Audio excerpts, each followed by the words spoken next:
Una sa ating mga balita, ilang bahagi na ng Luzon ang nasa Tropical Cyclone Wind Signal number 4.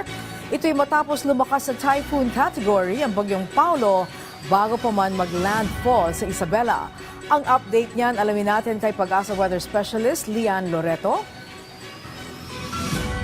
Magandang hapon, Miss Angelique, at sa lahat po ng ating mga taga-subaybay.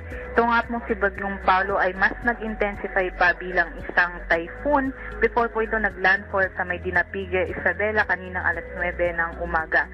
Sa ngayon, meron na po itong hangin na abot sa 130 km per hour at pagbugso na abot sa 215 km per hour. So, malakas na po yung ating mga hangin, kaya't mag-ingat po yung ating mga kababayan. Patuloy po itong nagwe-west-northwestward sa bilis na 25 km per hour. At sa ating nga pong pagtaya ay yung kanyang track po ay magpapatuloy po ito magpa-west-northwestward at tatawid dito sa may Cagayan Valley, Cordillera Administrative Region, pati na rin po sa may Ilocos Region ngayong araw.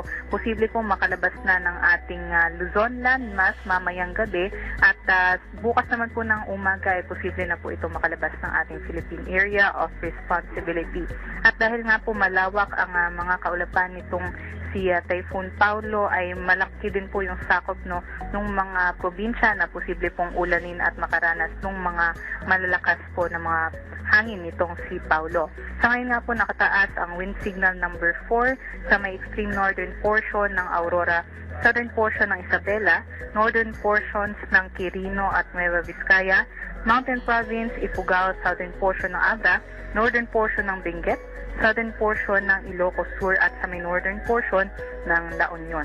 Posible yung mga hangin na abot sa 184 km per hour dito po sa mga nabanggit na lugar. At yun nga po nga malapit po sa mga coastal areas, posible din po tayo makaranas ng mga daluyong o mga storm surge at tataas yung ating mga storm surge heights hanggang 3 meters. Wind signal number 3 naman po yung nakataas sa may northern portion ng Aurora, na lalabing bahagi ng Isabela at Quirino, central portion ng Nueva Vizcaya sa may Kalinga, central portion ng Abra sa mga nalalabing bahagi ng Benguet, Ilocos Sur at sa La Union. Posible yung hanggang 117 km per hour na mga bugso ng hangin. Samantala, wind signal number 2 naman po ang nakataas sa may southern portion ng Cagayan, nalalabing bahagi ng Nueva Vizcaya, southern portion ng Apayao, nalalabing bahagi ng Abra, southern portion ng Ilocos Norte, northern portion ng Pangasinan, central portion ng Aurora at sa may northern portion ng Nueva Ecija hanggang 88 km per hour po yung ating mararanasan ng mga hangin. Samantala, wind signal number 1 naman po ang nakataas sa may nalalabing bahagi ng mainland Cagayan, kabilang na din po dito yung Babuyan Islands, nalalabing bahagi ng Aurora, northern portion ng Quezon, kabilang ang Polillo Islands, Camarines Norte, nalalabing bahagi ng Apayao, nalalabing bahagi ng Ilocos Norte, Pangasinan, Nueva Ecija, pati na rin sa may northern portion ng Bulacan, Tarlac, northeastern portion ng Pampanga at sa may northern portion ng Zambales. Asahan po hanggang 61 kilometers per hour na mga bugso ng hangin. At dahil nga po dito, posible po yung mga makakaranas ng pinakamatataas na mga pag-ulan ay yung nasa may sentro po nitong ating Bagyong Paulo, yung mga nasa Nueva Vizcaya, Quirino, Isabela, pati na rin po sa may Aurora, kaya tasahan po yung more than 200 mm na mga pag-ulan doon. At yung mga nasa may signal number 2 at 3 ay posible po yung mga hanggang 100 o 200 mm na mga pag-ulan.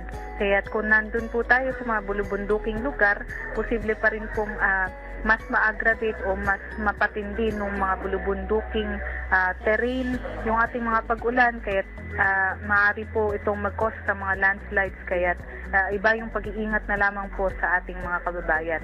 At nakataas din po yung ating gale warning sa may seaboards ng Northern Luzon at sa may Eastern seaboards din po ng Central Luzon, kaya't bawal pong maglayag ang ating mga kababayang mga mandaragat doon.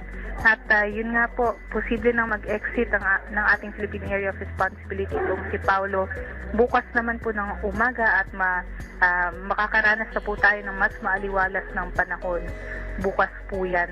At ito naman po ang ating mga dam updates.